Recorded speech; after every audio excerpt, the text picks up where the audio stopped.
everyone. My name is Simone. I am a sophomore at Queen's University, majoring in multimedia storytelling. And today I'll be interviewing Nick McKenna. Nick is the Assistant Director of Sports Fields at Texas A&M Athletic Department. Nick is also a member of SFMA. SFMA stands for Sports Field Management Association. Hello, Nick. How are you doing today? Good morning. I'm doing great. How are Excellent. you? I am doing well.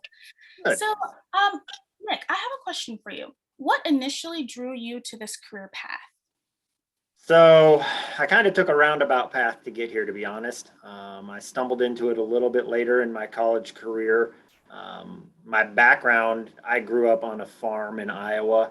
So I kind of had a natural background in growing things and raising things naturally. I made money as a kid, actually getting into the turf grass side of things. I made money as a kid by mowing lawns, helping my dad mow like churches, cemeteries, neighbors' yards. So that's kind of how I got my initial like exposure to the turf grass side of things. But I really didn't envision it or delve into it as a career path until I got into college and figured out after a couple different major changes, trying to figure out what I wanted to do, finding out that there was a path to combine, that turf grass side of things that I enjoyed doing, the lawn care stuff growing up.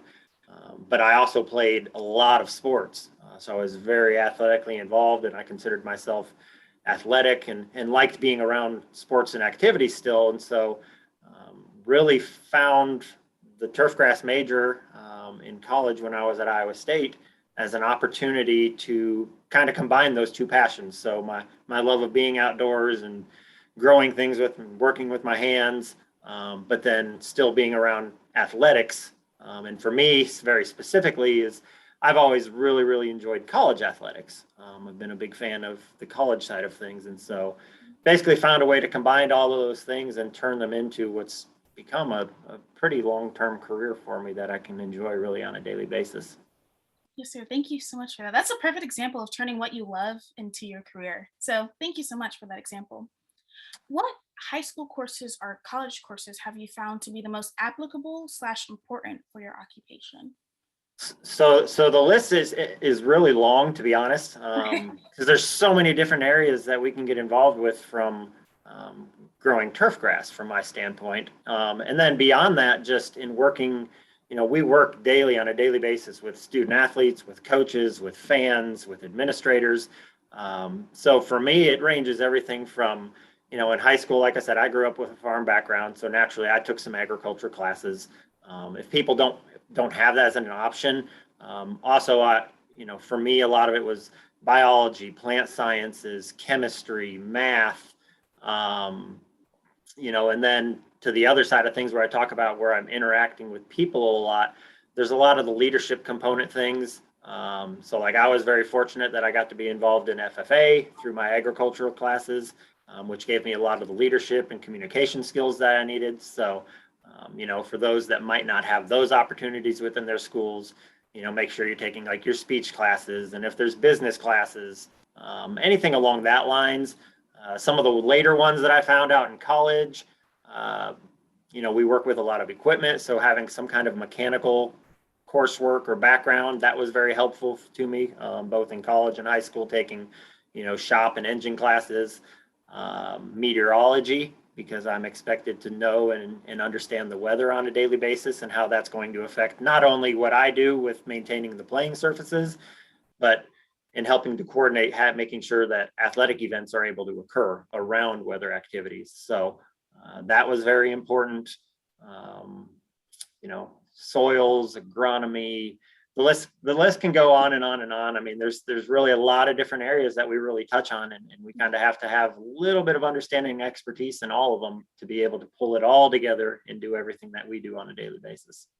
Wow, that is really interesting. I was not expecting a meteorology class to be on that list. Honestly, that's probably, the longer I've gone in this, the more important that's become, because really my job, I'm growing a plant and it depends on the weather. So having an understanding of that, and then especially for us in the college athletics realm where everything's event based, being able to say, okay, it's going to rain in 2 hours and understand the weather pattern that's going to come in and potentially how long it's going to last, and knowing how that's going to dictate, okay, well, if it rains in 2 hours and the game's supposed to start in 3, how we balance that is, are we going to be okay?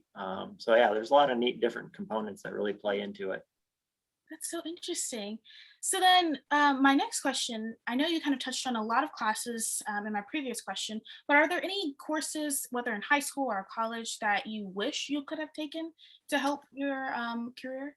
Absolutely. For me, and some of it was when I was going through high school and college, there were limited offerings in these realms. So I talked about like business classes and having an understanding of the business side of things, because that's a lot of people you don't think about. You're out doing this work, but you also have that administrative and financial side of that you have to manage and understand. So I definitely could have done probably some more work on the business side of things, communications. For me anymore, just as much of my job is about managing people as it is about managing sports fields. My coworkers that I help supervise, they get to do a lot of the actual plant growing, field management stuff, and a lot of my role now is revolved or evolved into managing them. So learning how to, I talked about the leadership skills and communication skills, and being able to effectively do that. And that's whether that's verbal, whether that's in writing, whether that's understanding people's body language. Some of those what people call soft skills, but really are some of the essential skills to being successful in any career. I think you can always do more in that realm. I kind of wish I'd maybe done a little bit more, foreign language stuff. Just the green industry in its nature has a lot of different backgrounds that come into it. And so being able to communicate across different cultures and, that's not a deal breaker, but that's just one me personally. I wish I'd maybe invested a little more time into, because I think it could be beneficial to myself. That's amazing. Those are kind of the big ones. Okay, yes, sir. If you don't mind me asking, are you working towards learning a language now, or? I'm not. I probably could or should, but yeah, just presently I am not. You sound very impressive already, so don't worry. Thank you. You're welcome. So my next question is, what high school or college jobs or internships have helped you the most with your career?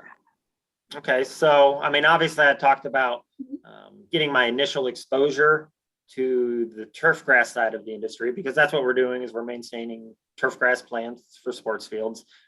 So initially, for me, that was doing the lawn care stuff growing up. That's how I initially kind of, got exposed to it. Like I said, I never envisioned it as a career until I got into it as a major in college. And so from there, I did an internship one summer with a chemical crop science company, going out and doing like field scouting and giving me an understanding of all the different chemistries and chemicals that potentially get used with growing plants.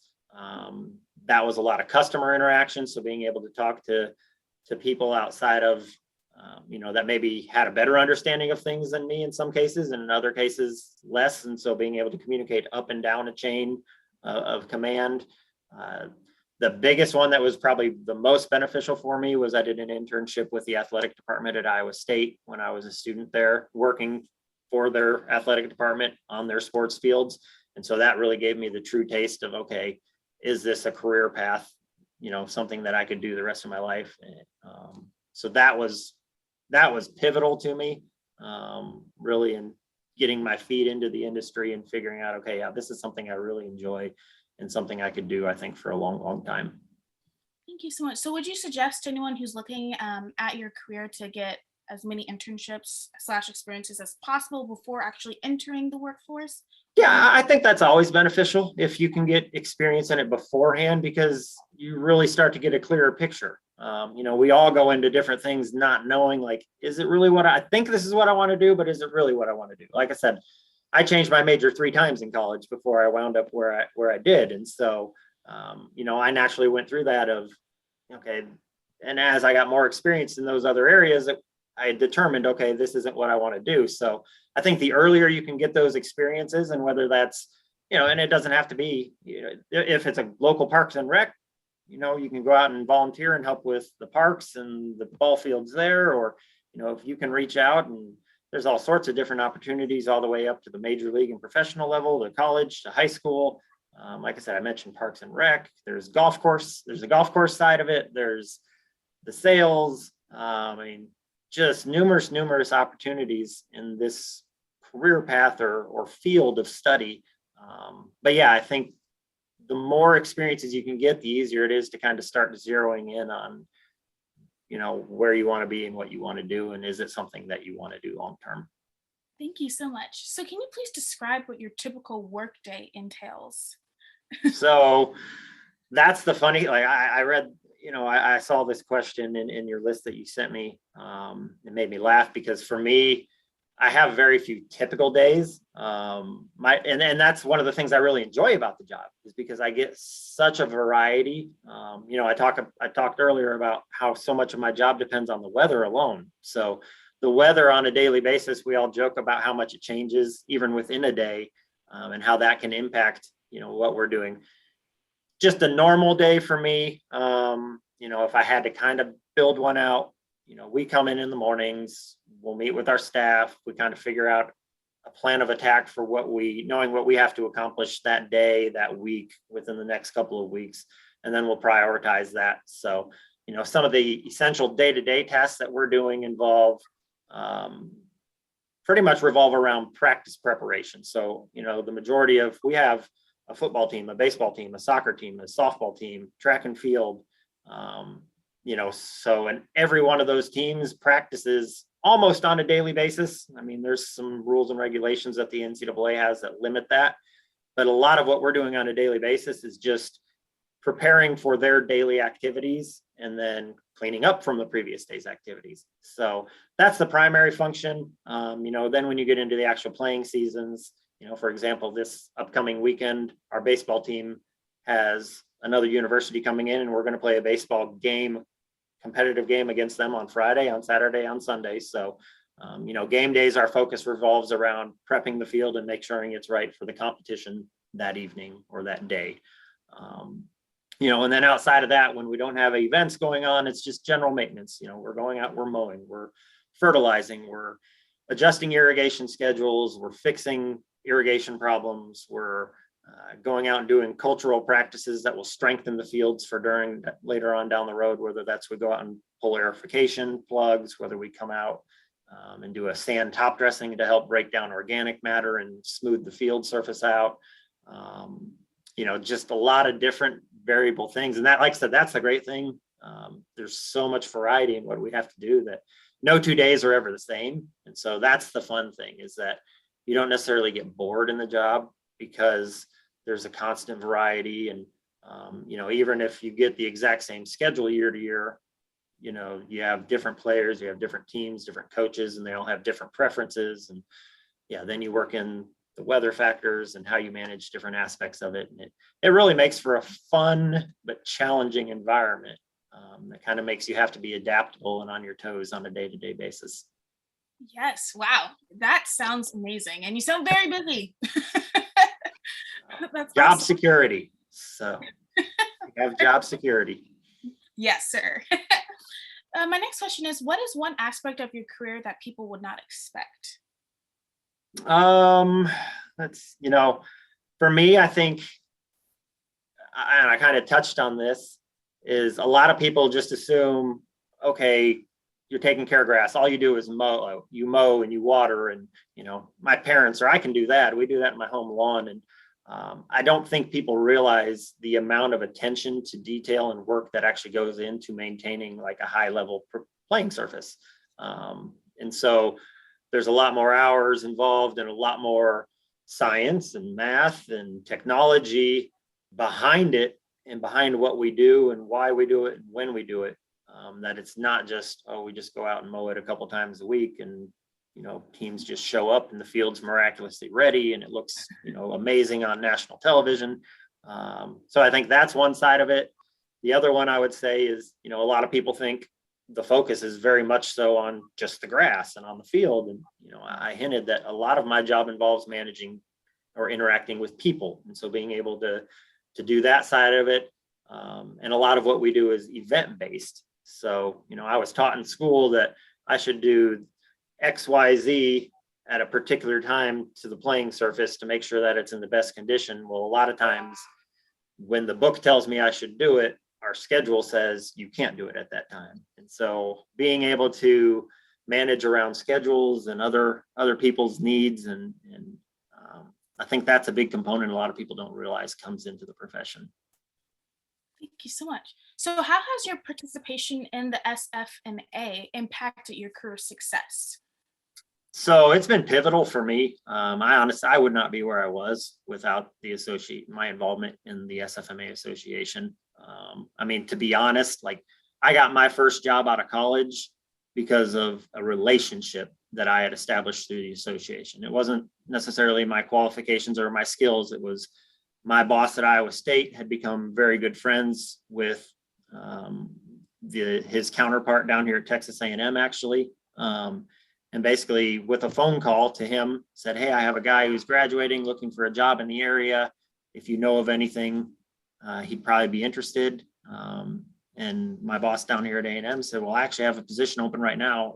If you're giving, your endorsement to this young man, like the job's his.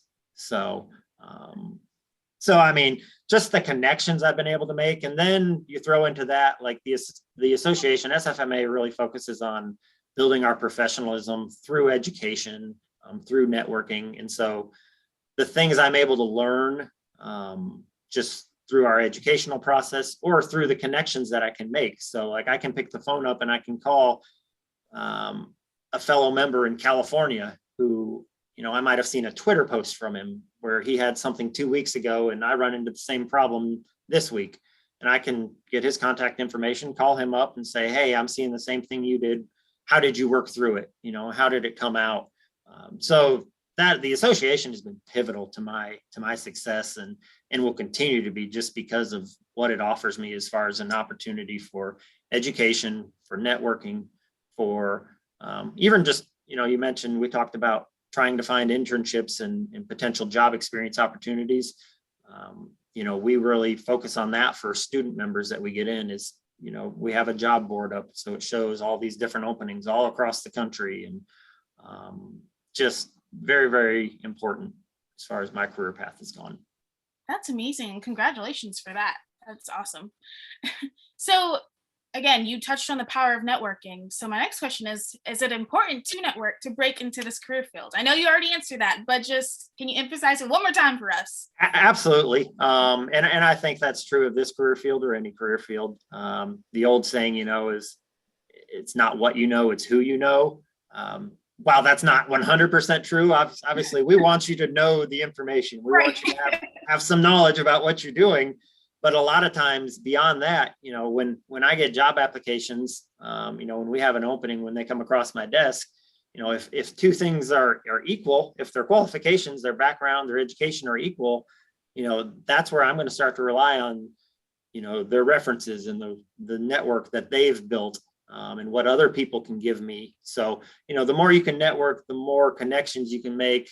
Obviously, the more opportunities you can create for yourself and the better opportunities you can create. So I think from that standpoint, regardless, no matter what you do in life, building that network and being able to communicate and interact and learn and develop from others is essential. Yes, sir. Thank you so much. My last question for you today: what words of wisdom do you have for someone considering your occupation? So for me, and this is, I think, a lot from experience, is I'm naturally kind of an introverted person, shy, hesitant. Don't be afraid to put yourself out there and get involved and try and learn like new experiences. The more you can, we've talked about, the more you can experience these things, the better you can have an understanding of what you want to do down the road. And that's not an answer you have to have right now. Like I said, for me, it took multiple years. And I mean, there's still days where I ask myself, what do I want to do when I grow up? So even though I'm a grown up now. So I think just be willing to try new experiences, make sure you're going out there trying to get those experiences as early as possible, because the last thing you want to do is, go to school or go down this path of you think this is what you want to do, and then you don't get the practical experience until late in it. And you kind of figure out, ooh, yeah, this isn't everything I thought it was. So try and get yourself that exposure as early as possible. And the one other thing I'll say is find find good mentors, find people that will help you grow as a person, not just as a professional, but as an individual person, that they're going to invest in you as beyond the job. Surround yourself with people like that are going to look out and care for you, and everything else will take care of itself. Wow, thank you so much. That is a perfect way to end this interview. So thank you so much, Nick, for taking the time out to speak with me today. And thank you all for joining us. And I hope you learned something about the sports field management. And for more information, please visit the SFMA Q career page and find out how SFMA can help you with your career development. Until next time, have a great week. Goodbye. Thanks, everyone.